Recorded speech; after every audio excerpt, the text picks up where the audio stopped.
Honto dan selamat malam para sahabat Dhamma. Sungguh berbahagia kita semua bisa berkumpul pada malam hari ini, pada hari Selasa, tanggal 19 Agustus 2025 dalam acara Q&A bersama Bante Utaranyana.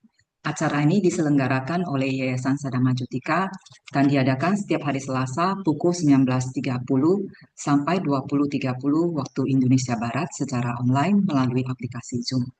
Marilah kita bersama-sama hadir dan belajar Dhamma. Sebagai informasi, Zoom Q&A ini juga diupload ke YouTube. Silakan mengunjungi channel PATVDH Sidikalang atau Yayasan Sadama Jutika dan jangan lupa untuk di-subscribe. Baiklah para sahabat Dhamma, sebelum kita mulai acara Q&A pada malam hari ini, saya akan membacakan beberapa tata tertib pada sesi tanya jawab. Para sahabat Dhamma bisa mengajukan pertanyaan dengan 3 cara, yaitu yang pertama, bertanya langsung dengan raise hand di aplikasi Zoom. Para sahabat Dhamma kita batasi untuk mengajukan maksimal 2 pertanyaan dan diharapkan untuk membuka kamera pada saat bertanya. Yang kedua, menuliskan pertanyaan di kolom chat aplikasi Zoom. Dan yang ketiga, dengan menuliskan pertanyaan melalui media sosial PATVDH Sidikalang di Instagram dan WhatsApp dengan nomor 085277111266. Baiklah para sahabat Dhamma, acaranya akan segera kita mulai. Marilah kita mengkondisikan batin kita dengan penuh perhatian dan rasa hormat. Pandami Bante, apakah acaranya bisa kita mulai? Mari kita mulai dengan menghormat kepada Sang Buddha dengan membacakan Namo Tassa 3 kali bersama-sama. Namo Tassa Bhagavato Arahato Sama Sambuddhassa. Namo Tassa Bhagavato Arahato Sama Sambuddhassa. Namo Tassa Bhagavato Arahato Sama Sambuddhassa. Oke, baiklah para sahabat Dhamma, acaranya akan segera kita mulai. Apakah para sahabat Dhamma yang hadir pada malam hari ini ada yang ingin bertanya langsung? Bagi yang ingin bertanya langsung bisa raise hand. Oke, ada dari Ko Edi. Silakan Ko Edi. Oke, silakan di-unmute. Namo Buddhaya Bante, Sugihonto, Sugihonto. moderator, dan semua sahabat Dhamma. Bante, saya mau bertanya gini Bante, tidak melakukan perbuatan baik tidak berarti berbuat kejahatan Bante ya. Maksud saya kalau kita tidak melakukan perbuatan baik bukan berarti suatu akusala Bante ya. Saya kasih contoh gini Bante. Dalam kehidupan sehari-hari kebetulan saya tinggal di sini sering menggunakan public transport. Tentunya menggunakan MRT, train lah, kereta lah, Bante. Di tempat yang ramai. Dan saya selalu dalam perjalanan, kadang perjalanan 30 menit, ada tempat duduk, saya duduk Bante. Duduk Bante, tutup mata ya. Bisa meditasi cinta kasih, meditasi semua gitu Bante. Nah, jadi pada suatu saat, saya udah duduk Bante, dan ada orang datang, kelihatannya orang ini memerlukan tempat duduk Bante. Jadi sekarang begini Bante, ya kita mau membantu Bante ya. Membantu berarti kan melakukan perbuatan baik karena dia memerlukan tempat duduk, atau saya continue karena saya mau melakukan meditasi, Bante. Dua-dua perbuatan baik, saya tidak membantu dia, berarti saya tidak melakukan perbuatan baik itu, tapi kan saya tidak berbuat kejahatan, Bante ya. Dan saya melakukan meditasi yang mungkin kalau kita mau menilai kualitas perbuatannya mungkin meditasi mungkin lebih tinggi ya, Bante ya. Mungkin Bante boleh memberikan pengarahan dan bagaimana Bante. Terima kasih ya. Ya, jadi itu kan tadi Ko Edi menjelaskan mengenai perbuatan baik begitu ya, atau perbuatan tidak baik, atau tidak melakukan perbuatan tidak baik bukan berarti aku salah begitu. Nah, jadi sekali lagi yang namanya konsep kusala atau aku salah, terutama yang berkaitan mengenai karma, nah itu terjadinya di proses kesadaran kita. Jadi dari proses pikiran kita yang akan menghasilkan manifestasinya berupa perbuatan baik atau perbuatan tidak baik. Nah, dalam hal yang tadi Pak dijelaskan, di mana ketika kita melihat orang lain di tempat umum seperti itu, ketika misalkan dengan pikiran bahwa saya ingin melanjutkan meditasi, yaitu nggak ada perbuatan buruk sama sekali begitu. Kenapa? Karena ya pada saat itu kan fokusnya hanya kepada objek meditasi. Nah, tetapi ketika kita punya pikiran bahwa, oh, apakah saya perlu untuk bangun dari tempat duduk, memberikan tempat duduknya kepada orang lain, begitu. Itu juga masih berupa analisis, begitu.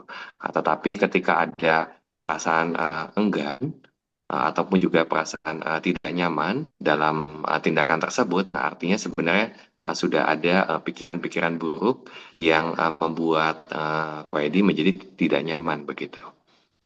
Nah, jadi kalau pada saat itu memang fokusnya hanya meditasi, ya harusnya nggak ada masalah. Maksudnya bukan bukan berarti bahwa oh ini uh, tidak membantu orang lain itu melakukan aku salah, ya tidak juga seperti itu. Semua itu tergantung pikiran kita, semua tergantung niat kita dari awal begitu. Seperti yang banyak Bante jelaskan di forum ini bahwa karma itu bergantung dari cetana atau niat. Nah, jadi ketika ada niat yang buruk, nah itu akan menghasilkan kusala karma. Kalau ada niat yang baik itu berupa kusala karma. Jadi nggak apa-apa Bante ya. Jadi kita tetap melakukan apa yang kita mau. Maksudnya karena kan saya juga sering duduk di transportasi umum, perjalanan 30 menit, 45 menit. Ya saya duduk, tutup mata, ya konsentrasi, meditation ya. Nah, memang ada keinginan juga untuk membantu Bante, tapi ya saya pikir ya nggak apa-apa nih, saya meditasi aja. Mungkin pikirannya harus begitu Bante, nggak usah dicampur dengan ada guilty feeling atau enggak, ya tetap aja gitu Bante ya. Meskipun tidak membantu kan, tetapi juga tetap berbuat kebaikan gitu Bante ya. Tapi yang perlu diingat itu adalah ketika kita misalkan muncul rasa penyesalan bahwa oh harusnya mungkin saya membantu, tetapi saya tidak membantu. Nah itu juga penyesalan itu merupakan aku salah juga, dosa kukuca begitu. Jadi ada sesuatu yang mungkin ingin dikerjakan tetapi batal dikerjakan atau tidak bisa dikerjakan. Jadi muncul kukuca atau penyesalan, sesuatu yang kita sesali, oh kenapa saya tidak melakukan ini, nah itu juga bentuk dari aku salah juga. Itu bagaimana Bante ya? Kenapa pikiran itu boleh muncul ya Bante? Itu dengan sendirinya Bante ya. Otomatis kita sudah berbuat kebaikan, tapi kadang-kadang begitu cepat ada pikiran yang melintas gitu Bante. Kenapa nggak bantu ya? Tapi kadang saya juga counteract, ya nggak apa-apa karena saya mau meditasi, dan meditasi juga suatu perbuatan baik, tapi kan saya tidak berbuat kejahatan gitu Bante, ya kan? Memang itu bisa datang Ya, sendiri jadi karena karma atau bagaimana Bante? jadi pikiran yang buruk itu akan muncul uh, karena kita membiarkannya. Jadi dalam proses kesadaran kita ada yang disebut manasikara. Nah, manasikara itu ada dua, yoniso manasikara dan ayoniso manasikara. Nah, jadi ketika perhatian kita tidak bijaksana, nah itu yang akan masuk adalah aku salah. Nah, sedangkan ketika pikiran kita terus di dalam perhatian yang bijaksana, nah di situ kita mencegah aku salah itu masuk di dalam proses pikiran kita. Nah, jadi Yoniso Manasikara ini yang dikatakan menjadi gerbang masuknya kusala atau kusala. Jadi kalau kita senantiasa selalu waspada dalam hal batin, selalu punya perhatian penuh, nah pada saat itu sebenarnya batin kita itu berasosiasi dengan yang Yoniso Manasikara atau perhatian bijaksana. Nah, sehingga pikiran-pikiran aku salah itu tidak bisa masuk di dalam rangkaian kesadaran kita. Tetapi kalau pada saat itu mungkin kita lalai ataupun juga tidak dalam pikiran yang atau perhatian yang bijaksana, nah sehingga aku salah itu akan bentuk-bentuk aku salah itu akan pasti muncul dan itu sebenarnya hal yang wajar. Kenapa? Karena pikiran kita selalu terbiasa di dalam pikiran-pikiran aku salah. Nah, jadi hal-hal yang ketika kenapa pikiran buruk itu muncul justru karena itu adalah kebiasaan pikiran kita. Nah, ketika kita mengalihkan ke pikiran-pikiran baik, nah justru itu menjadi tidak biasa. Nah, jadi itu yang harus PR yang mungkin harus kita latih begitu. Nah, sehingga pikiran kita menjadi terbiasa di dalam hal yang baik. Dan Oke. untuk menilai apakah perbuatan meditasi itu lebih baik ataupun juga menolong orang lebih baik, itu banyak faktor, juga tergantung kondisi pikiran kita, kondisi batin kita, kondisi kebajikan kita, dan seterusnya begitu. Jadi kita nggak bisa menilai mana yang lebih baik karena mungkin kalau kita belajar mengenai Abhidhamma, ada faktor-faktor tertentu yang menyebabkan kenapa ketika kita memiliki atau menjaga batin dengan melatih meditasi, faktor-faktor apa yang dapat memenuhi atau kita bisa menilai bahwa ini lebih superior daripada hal ketika menolong begitu. Nah, jadi kalau kita belajar Abhidhamma, kita juga bisa menganalisa batin kita sendiri. Ya, orang lain sulit, Bante juga nggak bisa baca pikiran Ko Edi, jadi nggak bisa menilai. Betul, Bante. Oke. Ya, memang saya juga menyadari, Bante, sebenarnya kita sendiri tahu, Bante, kualitas kita, Bante, ya. Kita tahu bahwa apakah kita berbuat kebaikan atau tidak, semuanya kita tahu sendiri, Bante, ya. Ya, oke. Sadu, sadu, sadu, Bante. Oke. Terima kasih atas pertanyaannya, Bu Edin. Oke, selanjutnya kita akan masuk ke pertanyaan. Silakan, host. Ini ada pertanyaan dari Ci Shirley. Wandani Bante izin bertanya untuk Naungga Sila ke-9, apakah boleh dijelaskan secara detail untuk pelaksanaan idealnya seperti bagaimana? Ya, Nawangga Sila ini kita bisa mengetahui contohnya di dalam Anguttara Nikaya di buku ke-9. Di sana ada yang disebut Uposatha Sutta. Nah, di sana Sang Buddha menjelaskan manfaat ketika menjaga 9 sila begitu ya, Nawangga Sila. Nah, di mana yang kita ketahui yang disebut Nawangga Sila ini adalah 8 sila atau atas sila yang kita umumnya ketahui. Nah, ditambah ada satu sila yaitu menjaga pikiran dengan penuh cinta kasih kepada semua makhluk begitu. Nah, jadi di sini karena Nawangga Sila ini juga termasuk ke dalam Uposatha Sila atau moralitas yang dilaksanakan ketika kita sedang biasanya kalau di zaman Buddha itu ketika orang-orang itu melaksanakannya pada saat hari Uposatha. Nah, jadi ya kalau zaman sekarang ya kita mungkin bisa menyamakan yang disebut hari Uposatha itu yang mungkin kalau zaman sekarang adalah hari libur. Jadi seperti hari Minggu begitu ya. Nah, di mana orang-orang itu tidak bekerja, orang-orang juga tidak berjualan di pasar, dan juga biasanya kalaupun ada yang berjualan, nah mereka juga menghindari jualan yang seperti daging ataupun juga makhluk-makhluk yang dibunuh begitu. Nah, sehingga karena itu adalah waktu libur di zaman tersebut, nah biasanya pengikut Sang Buddha, nah mereka itu akan datang ke wihara untuk melaksanakan Uposatha Sila atau menjaga 8 sila atau 9 sila yang dalam hal ini, dalam pertanyaan ini adalah Nawangga Sila. Nah, di mana mereka itu akan tinggal di wihara, biasanya dari subuh atau dari sangat pagi-pagi sekali ketika gerbang kota dibuka, begitu. Dan mereka akan kembali ke rumah masing-masing itu di sore hari, menjelang malam. Nah, terkadang untuk yang laki-laki, mereka akan melanjutkan malam harinya pun juga terkadang tinggal di wihara begitu. Nah, mereka akan kembali keesokan paginya ke rumah masing-masing. Nah, dalam hal ini kita bisa memahami yang disebut 9 sila ini di zaman Buddha itu biasa dilaksanakan, idealnya itu dilaksanakan di wihara. Ya, Bante ingin membagikan slide mengenai Nawangga Sila ini. Tolong host ditampilkan. Ya, Bante mengutip Ya, tepatnya di Sutta nomor 18 atau di paragraf 18 di Nawaka Nipatapali di dalam Anguttara Nikaya.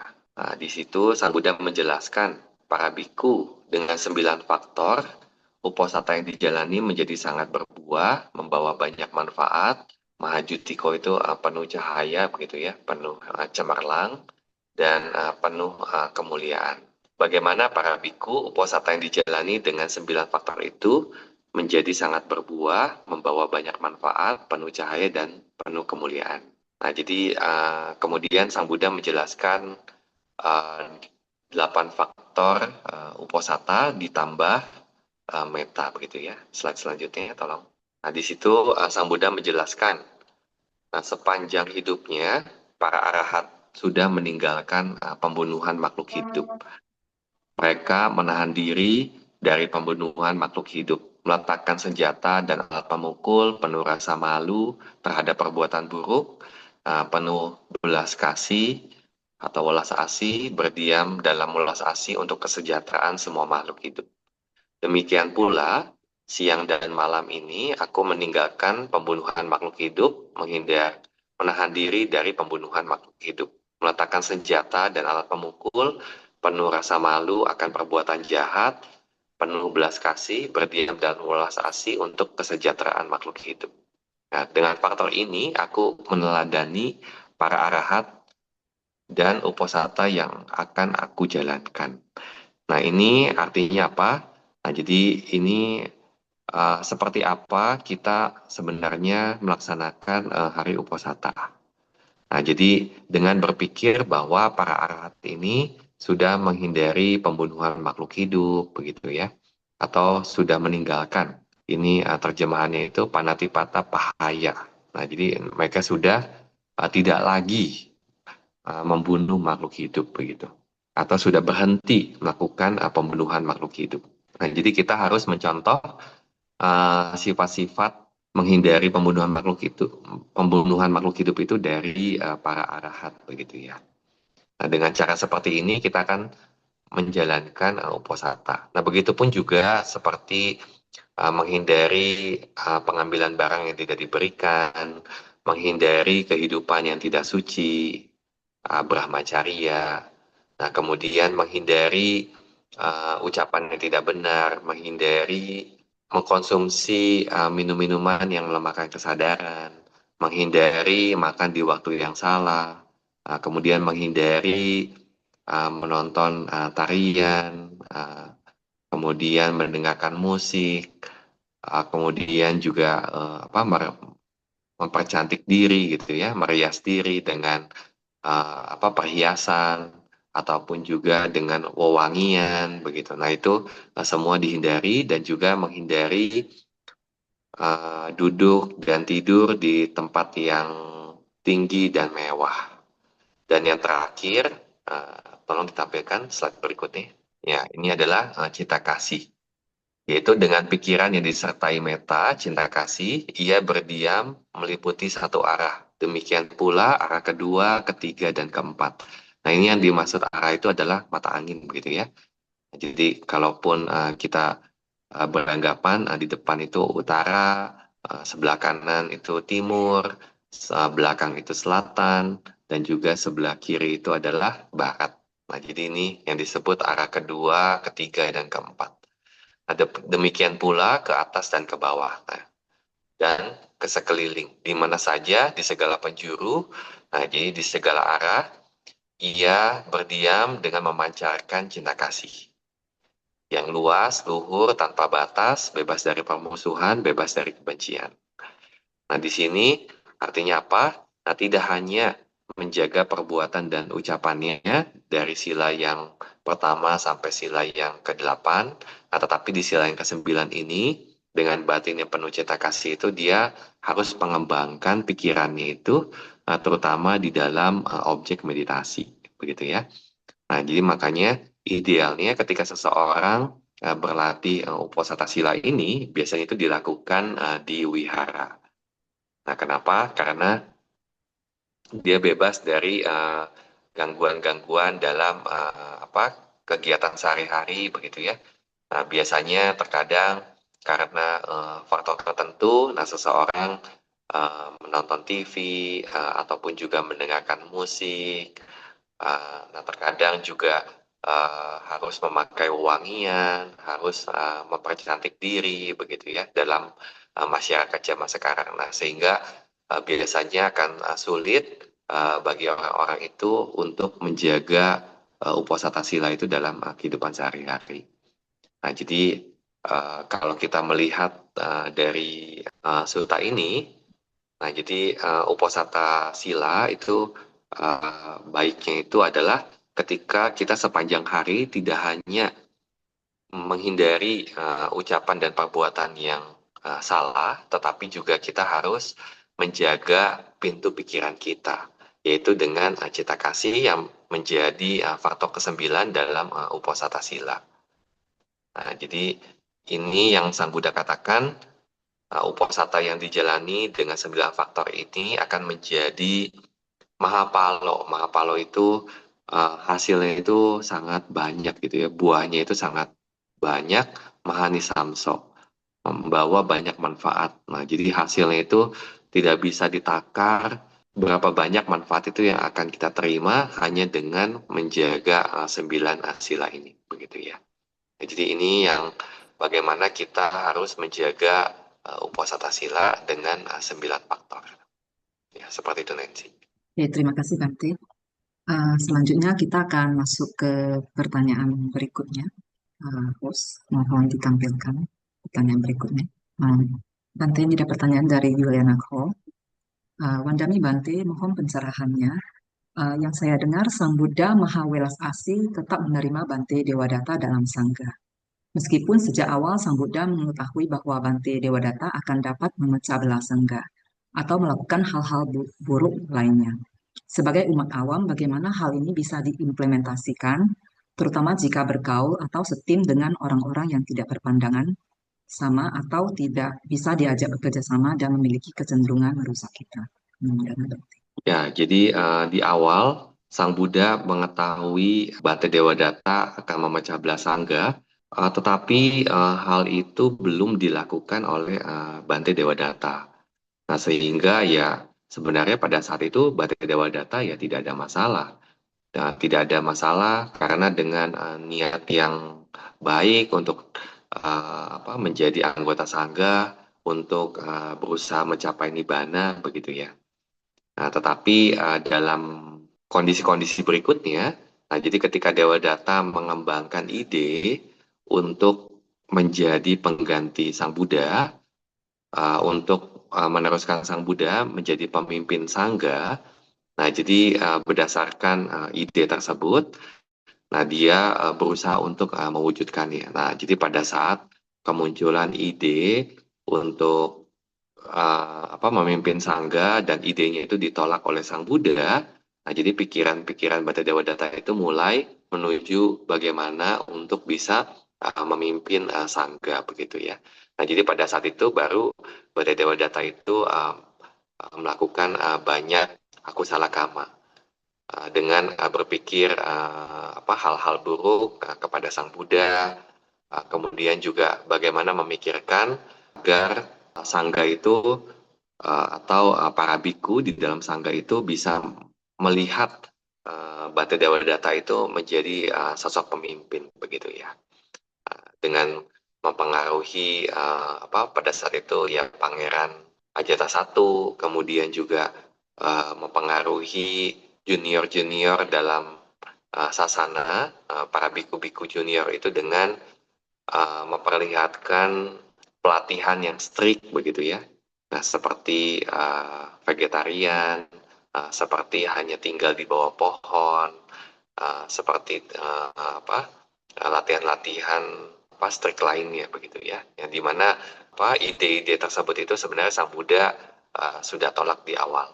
Nah, sehingga bagi biku-biku yang belum memahami mengenai Winaya, nah mereka menjadi terpesona dengan latihannya Bante Dewadatta, nah sehingga pada saat itu mulai terjadi perpecahan di dalam Sangga, begitu. Nah, jadi pada saat itu sebenarnya Bante Dewadatta mulai atau sudah melakukan hal-hal buruk di dalam sangga begitu. Nah, tetapi di awal ketika Bante Dewadatta menjadi biku, nah tidak ada niat buruk seperti itu, tidak ada tindakan-tindakan yang dilakukan oleh Bante Dewadatta di dalam sangga, sehingga kita bisa mengetahui pencapaian Bante Dewadatta pada saat tidak memunculkan niat-niat buruk itu sebenarnya adalah pencapaian yang luar biasa. Nah, contohnya Bante Dewadatta itu memiliki konsentrasi yang mendalam gitu ya. Nah, karena konsentrasi yang kuat, mencapai konsentrasi jhana, Bante Dewadatta juga mampu untuk mengembangkan kemampuan abinya, kekuatan batin yang luar biasa, sehingga bahkan dikatakan Bante Dewadatta ini bisa merubah tubuhnya menjadi bentuk sesosok naga begitu ya.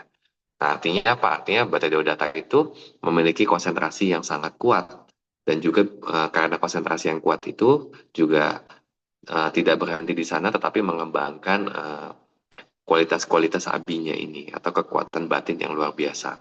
Nah, tetapi karena niat di awal itu untuk menjadi pemimpin sangga, untuk menggantikan Sang Buddha, menyuruh Sang Buddha itu untuk segera pensiun dan memberitahukan agar Bante Dewadatta ini akan menjadi penggantinya Sang Buddha begitu. Nah, jadi niat-niat buruk ini yang akhirnya menjatuhkan begitu ya. Nah, sehingga ketika niat buruk ini muncul kepada Sang Buddha, kemampuan konsentrasinya pun juga menjadi hilang begitu ya. Nah, jadi ini kenapa Sang Buddha tetap menerima Bante Dewadatta di dalam sangga, karena itu pada saat itu Bante Dewadatta belum melakukan hal-hal yang buruk begitu. Dan juga kalau kita pikirkan begitu, nah kalau Sang Buddha menolak begitu, artinya apa? Artinya penolakan Sang Buddha itu tidak berdasar begitu ya. Nah, karena kejadian itu belum ada. Nah, sifatnya winaya yang Sang Buddha turunkan atau Sang Buddha formulasikan itu sebenarnya adalah ketika ada satu masalah. Nah, jadi ketika ada satu masalah, kemudian umat ataupun juga biku-biku komplain kepada Sang Buddha, tidak terima atas tindakan-tindakan dari biku-biku tertentu begitu. Nah, kemudian Sang Buddha akan melakukan satu sidang. Nah, jadi Sang Buddha itu juga tidak langsung menjudge apakah biku itu salah atau tidak, tetapi pada saat itu Sang Buddha akan memanggil biku itu dalam bentuk sidang sangga.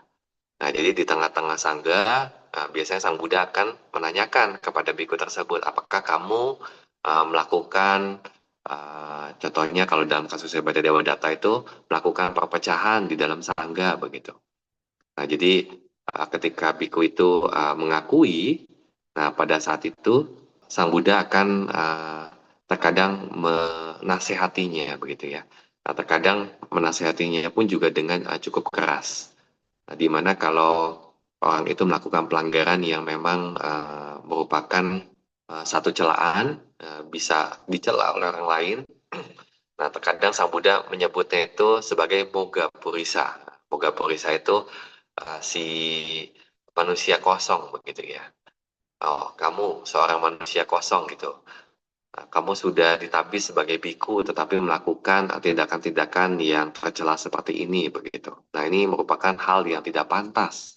Itu biasanya formula yang sering kita temui di dalam kitab Vinaya, kitab peraturan para biku.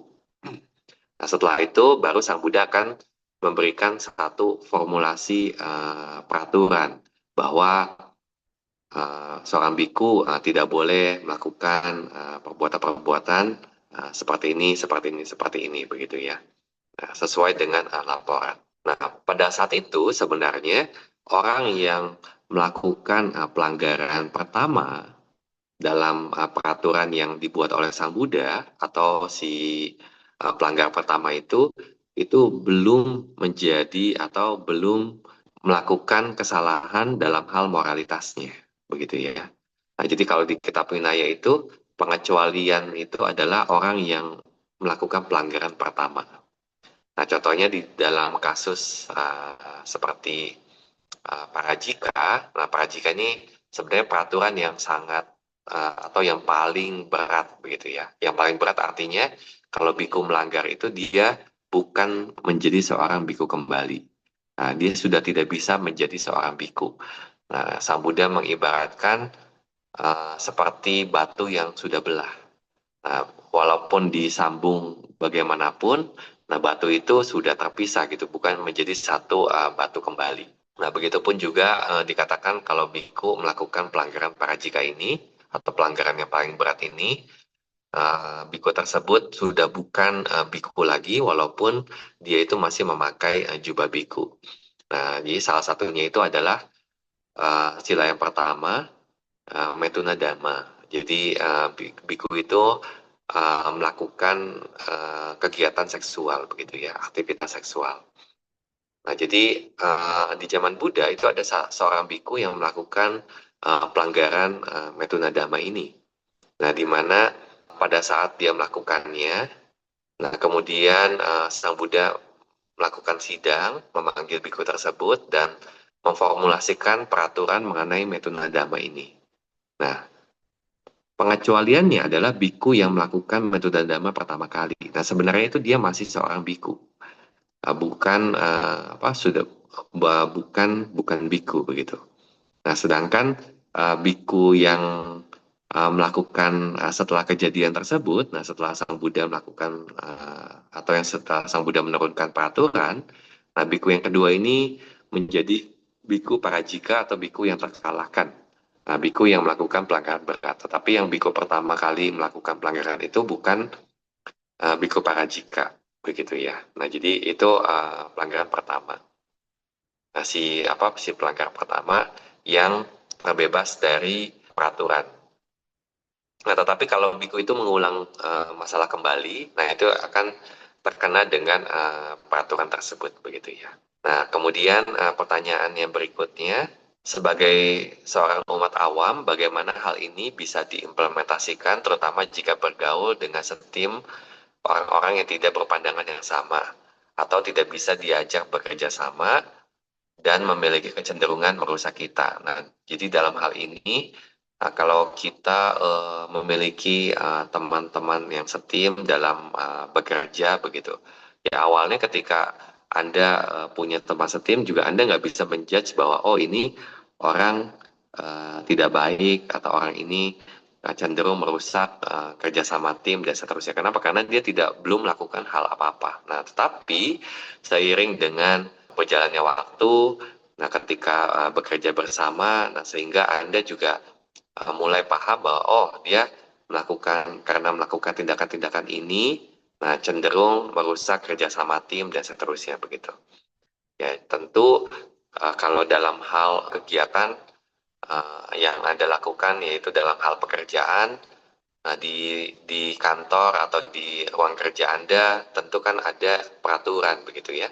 Nah, jadi alangkah baiknya dari awal itu sudah ada peraturan, nah sehingga orang-orang yang tidak melaksanakan aturan-aturan tersebut akan memiliki konsekuensinya begitu karena dari awal sudah diterapkan peraturan. Nah, tetapi kalau pada saat kejadian tersebut tidak tertuang juga di dalam peraturan kantor ataupun juga peraturan tim, nah sehingga orang yang melakukannya itu kemudian Anda nasihati bahwa oh kamu melakukan ini tidak sesuai dengan peraturan kantor atau apa begitu. Nah, itu menjadi tidak fair.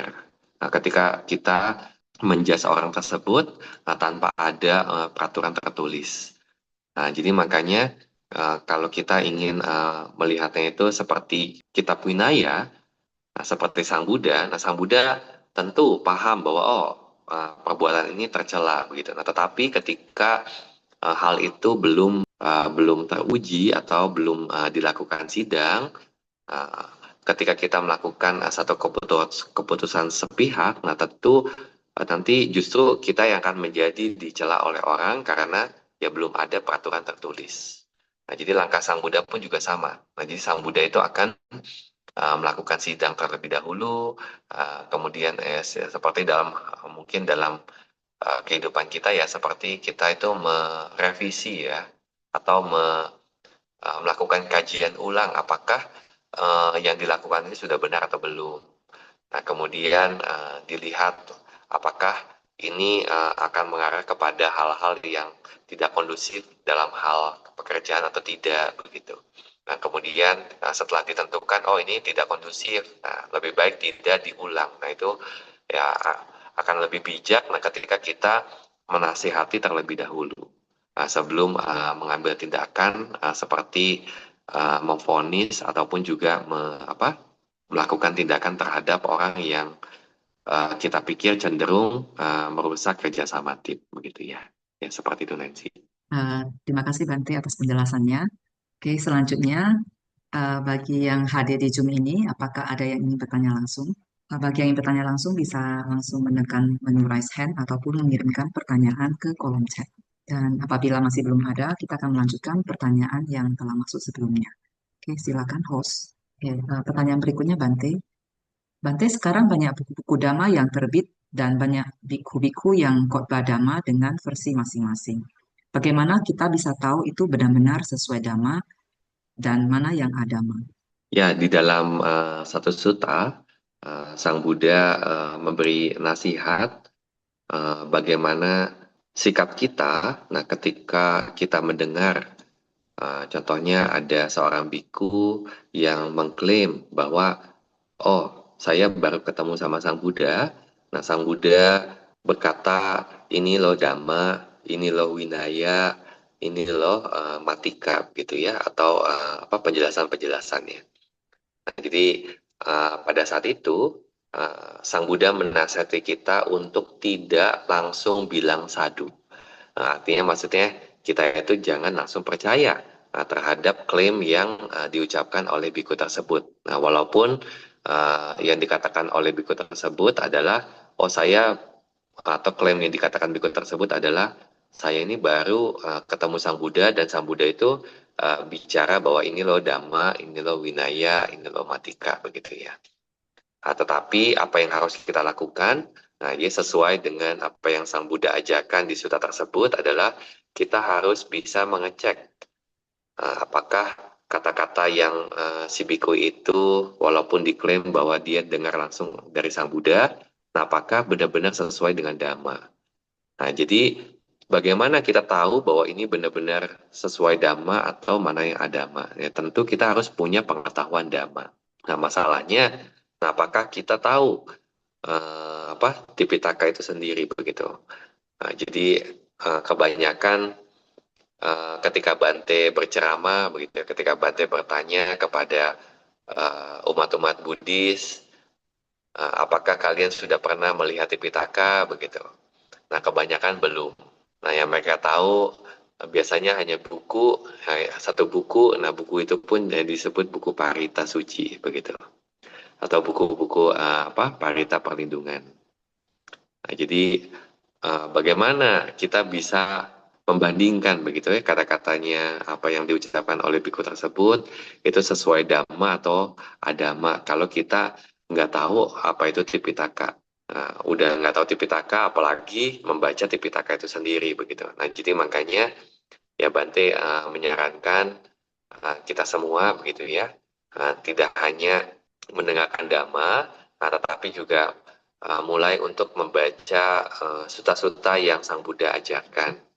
Nah, langkah baiknya setelah kalian membaca, ketika ada yang tidak jelas begitu, nah kalian tanyakan kepada para biku begitu. Jadi ketika kalian ke wihara itu, ketika bante-bante di wihara itu bertanya apakah ada yang ingin ditanyakan begitu. Nah, kalian akan selalu punya pertanyaan.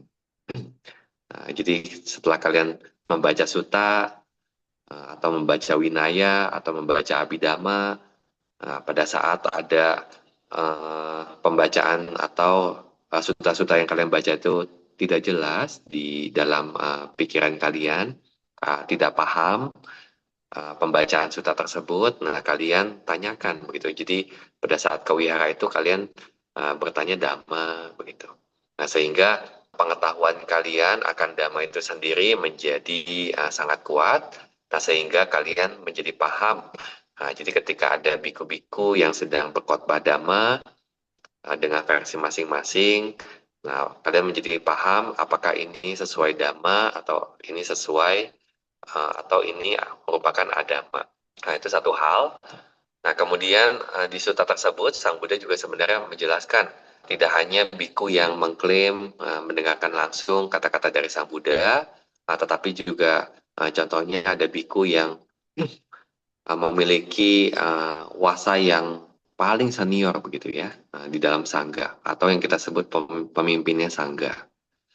Nah, jadi biku tersebut pun juga ketika dia berceramah Dhamma, nah, Sang Buddha mengatakan pun juga jangan langsung berkata sadu, artinya jangan langsung percaya. Nah, tetapi kita juga harus bisa mengecek apakah kata-kata yang pemimpin sangga tersebut itu juga sesuai dengan Dhamma dan Winaya yang Sang Buddha ajarkan, begitu ya. Nah, jadi sutta ini juga didukung di dalam Mahaparinibbana Sutta. Nah, jadi sebelum Sang Buddha parinibbana, menjelang Mahaparinibbana itu, Bante Ananda bertanya kepada Sang Buddha. Nah, jadi setelah Sang Buddha Mahaparinibbana, nanti siapa yang akan menggantikan Sang Buddha? Nah, siapa yang akan menjadi pemimpin sangga begitu? Atau siapa yang akan menjadi guru dari para biku? Nah, setelah Sang Buddha Mahaparinibbana. Nah, jadi pada saat itu apa jawaban Sang Buddha?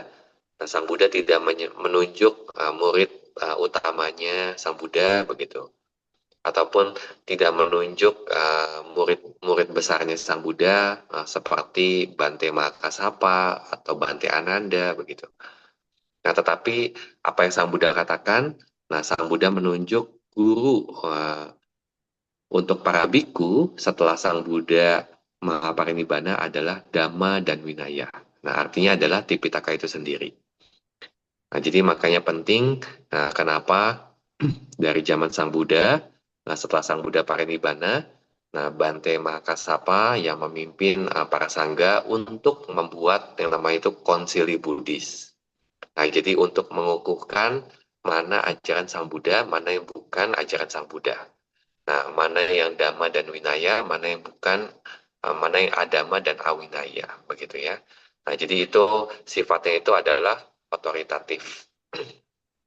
Dan ini juga penting menjadi acuan bagi para biku. Nah, sebagai pembanding mana yang bisa dikatakan biku-biku itu yang berceramah Dhamma itu sesuai dengan apa yang Sang Buddha ajarkan, mana yang tidak sesuai dengan yang Sang Buddha ajarkan. Nah, jadi itu tentu untuk kita bisa benar-benar mengetahui Dhamma dan Adama adalah kita sendiri harus banyak belajar. Yang Sang Buddha juga selalu mengatakan kita harus menjadi orang yang bau suta, banyak mendengarkan, begitu ya. Nah, artinya kita harus banyak belajar, banyak baca-baca Tipitaka sehingga kita menjadi paham. Nah, ketika ada yang berkhotbah Dhamma itu apakah sesuai Dhamma atau tidak sesuai Dhamma. Ya, seperti itu Nancy. Baik, terima kasih Bante. Oke, pertanyaan berikutnya dari slide host, mohon. Pertanyaan berikutnya Bante. Apakah seorang umat wanita boleh memegang dan membersihkan rupang Buddha? Karena ada yang beranggapan bahwa kita harus memperlakukan rupang Buddha layaknya Buddha sendiri. Dan sesuai aturan Winaya, harusnya seorang wanita tidak boleh menyentuh biku. Maka hal itu termasuk rupang Buddha. Bagaimana seharusnya kita menyikapi hal ini? Ya, rupang Buddha dengan Buddha tentu berbeda ya. Ya, jadi rupang Buddha kan hanya rupang. Nah, terkadang ada yang terbuat dari batu, ada yang dari kayu begitu. Nah, jadi yang kita lihat dari rupang Buddha itu adalah kualitas sang Buddhanya, begitu ya. Nah, jadi waktu kita beranggapan rupang itu seperti Buddha itu, contohnya ketika kita melakukan namaskara di depan rupang Buddha begitu. Ya, bukan berarti bahwa kita itu menghormati patung begitu ya, menghormati rupang. Tetapi yang kita hormati apa? Yang kita hormati pada saat itu adalah melihat kualitasnya sang Buddha begitu. Nah, jadi apakah boleh seorang umat wanita itu membersihkan rupang Buddha? Ya, tidak ada masalah begitu, karena rupang Buddha itu tentu bukan Buddha itu sendiri. Kita hanya melihat rupang Buddha untuk memudahkan kita itu melihat kualitas sang Buddha. Bukan berarti rupang Buddha itu adalah Buddha itu sendiri begitu ya. Itu satu hal. Nah, sesuai peraturan Winaya, seorang wanita tidak boleh menyentuh biku. Ya, tentu.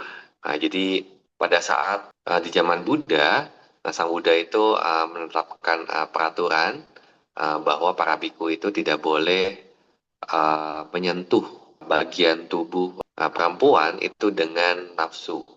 Nah, jadi artinya apa? Nah, artinya dia punya intensi untuk menyentuh. Jadi dengan batin yang penuh nafsu, dia menyentuh seorang perempuan begitu. Nah, ini termasuk ke dalam pelanggaran yang berat. Artinya dia itu harus menjalani hukuman sangga, diasingkan dari sangga selama waktu tertentu untuk mengembalikan silanya atau moralitasnya biku tersebut begitu. Nah, tetapi ketika biku itu tidak sengaja tersentuh atau menyentuh seorang wanita begitu, ya terkadang mungkin beranggapan bahwa itu adalah seorang pria begitu. Nah, itu artinya tidak masuk ke dalam pelanggaran yang tadi Banda jelaskan begitu ya. Nah, jadi untuk menyikapi hal ini, nah jadi sebenarnya ya tidak ada masalah umat wanita itu memegang rupang Buddha begitu ya. Nah, karena dengan beranggapan rupang Buddhanya ini kotor begitu. Nah, itu ya kita punya persepsi itu adalah rupang Buddha. Nah, tetapi ketika kita mau namaskara begitu, nah kita memiliki persepsi atau mengingat kepada kualitas Buddha bukan kepada rupang Buddhanya. Nah, itu hal yang harus kita sikapi dalam seorang wanita memegang atau membersihkan rupang Buddha. Ya, seperti itu, Nancy. Baik, terima kasih Bante. Selanjutnya, pertanyaan berikutnya dari slide host. Oke, ini ada pertanyaan berikutnya. Bagaimana kita tahu objek meditasi yang mana yang sesuai dengan kita? Apakah harus belajar 40 objek meditasi semuanya? Ya, jadi bagaimana kita tahu objek meditasi mana yang sesuai dengan kita? Di zaman Sang Buddha, hanya Sang Buddha yang paham objek mana yang sesuai dengan kita, begitu ya. Bahkan di zaman Sang Buddha, orang yang belum ketemu sama Sang Buddha, mereka juga nggak paham objek mana yang harus dilatih terlebih dahulu, begitu. Dari 40 objek meditasi samatha, objek mana yang harus dilatih terlebih dahulu. Nah, bahkan Bante Sariputta, yaitu murid utamanya Sang Buddha, orang yang memiliki kebijaksanaan hanya di bawah Sang Buddha, tetapi di atas yang lainnya, itu juga tidak mampu untuk menilai atau memilih objek mana yang sesuai dengan si meditator tersebut begitu. Nah, dalam hal ini yang ingin Bante jelaskan apa? Artinya hanya Sang Buddha yang paham atau yang dapat memilihkan dengan tepat mana objek meditasi itu yang sesuai dengan orang tersebut begitu ya, dengan kita. Nah, dalam hal ini kita ini tidak seberuntung orang-orang yang hidup di zaman Sang Buddha. Nah, kita tidak bertemu dengan sama Sang Buddha. Kita juga tidak bertemu dengan Bante Sariputta begitu. Walaupun Bante Sariputta tidak bisa mengajarkan atau memilih dengan tepat meditasi mana yang sesuai dengan meditator tersebut. Ada satu kisah di zaman Buddha, yaitu Bante Sariputta itu punya murid, di mana Bante Sariputta memilihkan objek Asubha Bawana kepada murid tersebut. Nah, jadi pada saat itu murid ini mencoba selama 3 bulan masa wasa, tetapi tidak bisa berhasil mencapai konsentrasi apapun dalam Asubha Bawana ini. Nah, tetapi di akhir wasa, ketika membawa murid ini di hadapan Sang Buddha, nah Sang Buddha mengajarkan objek khusus menciptakan objek seperti teratai begitu ya. Nah, kemudian dia melihat teratai tersebut dan muncul kasina warna merah. Kasina warna merah mampu mencapai konsentrasi jhana. Nah, berdasarkan konsentrasi jhana ini, kemudian Sang Buddha mengajarkan vipassana. Nah, di hari yang sama, si muridnya Bante Sariputta ini mampu untuk menjadi seorang arahat, begitu ya. Nah, di dalam cerita tersebut, nah kita menjadi paham bahwa Bante Sariputta itu bahkan tidak mampu untuk memilihkan objek meditasi yang sesuai, begitu ya. Jadi hanya kemampuan ini hanya dimiliki oleh sama Sang Buddha. Nah, jadi artinya biasanya para murid Buddha itu akan mengajarkan meditasi itu sesuai dengan atau secara sistematis seperti yang Sang Buddha ajarkan. Nah, di zaman Buddha, biasanya awal-awal Sang Buddha akan mengajarkan objek yang disebut 32 bagian tubuh. Nah, jadi mampu untuk merenungkan 32 bagian tubuh seperti rambut, bulu tubuh, kemudian kuku, gigi, kulit, dan seterusnya begitu ya. Nah, jadi memiliki persepsi menjijikan terhadap 32 bagian tubuh tersebut. Nah, kemudian di satu sutta, Sang Buddha mengajarkan anapanasati terlebih dahulu sebelum 32 bagian tubuh. Nah, jadi oleh karena itu kita menjadi paham biasanya objek pertama kali yang biasa diajarkan itu adalah anapanasati. Sesuai dengan apa yang Sang Buddha ajarkan. Nah, jadi kebanyakan guru biasanya akan mengajarkan objek meditasi itu secara sistematis seperti yang Sang Buddha ajarkan. Makanya biasanya kalau kalian datang ke wihara baru belajar meditasi, nah jadi umumnya itu yang akan diajarkan kepada kalian itu adalah meditasi anapanasati. Hanya setelahnya ketika kalian sudah mencoba dengan berbagai cara, tetapi kesulitan dalam hal melihat objeknya, artinya kalian tidak familiar dengan nafas masuk dan nafas keluar, nah itu mungkin bisa dicoba objek meditasi yang lainnya, begitu ya. Tetapi kalau masalahnya itu karena pikiran-pikiran yang berkelana, nah, tidak bisa konsentrasi karena pikirannya itu kembali ke pikiran-pikiran ingat rumah, ingat sanak keluarga, begitu. Nah, itu artinya bukan karena objek meditasinya itu tidak sesuai. Nah, tetapi justru karena kita tidak bisa menjaga pikiran kita ke objek meditasi, sehingga objek meditasi kita itu menjadi tidak berkembang, begitu ya. Nah, jadi kalau hanya karena masalah terganggu oleh pikiran yang berkelana, nah Bante sarankan tetap di meditasi, contohnya anapanasati. Nah, hanya ketika kita tidak familiar, sulit sekali untuk bisa memperhatikan napas masuk dan napas keluar. Nah, jadi pada saat itu ya mungkin bisa dicoba objek meditasi yang lainnya. Hanya dengan dicoba, kita akan menjadi paham apakah objek meditasi ini bisa kita jalankan atau tidak. Ya, seperti itu, Nancy. Terima kasih, Bante.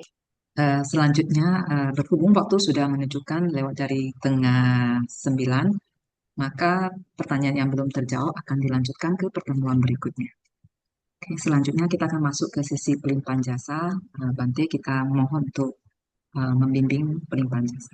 Ya, mari kita membacakan Gata Pelimpahan Jasa bersama-sama. Etawata ca ammehi sambatang punya sampadang sabe dewa numodantu sabe buta numodantu sabe satta numodantu sabba sampati sidia idame nyatinang hotu sukita hontu nyatayo idame nyatinang hotu sukita hontu nyatayo idame nyatinang hotu sukita hontu nyatayo idame punyang asawa kaya wahang hotu idame punyang nibanasa pacayo hotu mama punya bagang sabah satanang bajemi Tesa be me samang punya bagang labandu. Sadu, sadu, sadu. Wandami Bante, terima kasih atas penjelasan dan juga bimbingannya hari ini. Apabila Bante ingin beristirahat, Bante bisa meninggalkan room Zoom ini duluan Bante. Terima kasih Bante. Oke, demikianlah acara Q&A pada malam hari ini. Semoga kita semakin memahami Dhamma dan semoga ajaran Buddha bertahan lama. Sadu, sadu, sadu. Dan terima kasih kepada para sahabat Dhamma yang telah hadir pada Zoom malam hari ini. Apabila para sahabat Dhamma ingin mengajukan pertanyaan, sahabat Dhamma bisa mengirimkan pertanyaan ke nomor WA Yayasan yaitu 0852 7711 1266 atau mengirimkan pertanyaan ke Instagram PATVDH Sidikalang. Untuk pertanyaan yang belum terjawab akan dilanjutkan ke pertemuan berikutnya. Selain itu, kami ingin informasikan bahwa acara Q&A ini diadakan setiap hari Selasa pukul 19.30 waktu Indonesia Barat secara online melalui aplikasi Zoom. Sahabat Dhamma bisa menggunakan link Zoom meeting dengan meeting ID dan password yang sama untuk setiap pertemuan. Sebagai informasi, Zoom Q&A ini juga diupload ke YouTube. Silakan mengunjungi channel PATVDH Sidikalang atau Yayasan Sadama Jotika dan jangan lupa untuk di-subscribe. Kemudian saya ada sedikit tambahan informasi yaitu telah dibuka pendaftaran Dhammayatra yaitu tur ke India dan Nepal yang mengunjungi tempat-tempat Buddhis seperti Taman Lumbini, Bodh Gaya, Taman Rusa Isipatana, Kusinara, dan banyak situs Buddhis bersejarah lainnya. Dhammayatra ini juga dibimbing langsung oleh Bante Utaranyana dari tanggal 25 Desember 2025 sampai 5 Januari 2026. Bagi yang tertarik bisa menghubungi Alina Well Travel atau mengunjungi nomor 0877 6828 3430. Sahabat Dhamma, sampai jumpa di pertemuan berikutnya pada hari Selasa pukul 19.30 waktu Indonesia Barat dan Sukihotu, semoga Anda semua berbahagia. Sadu, sadu, sadu.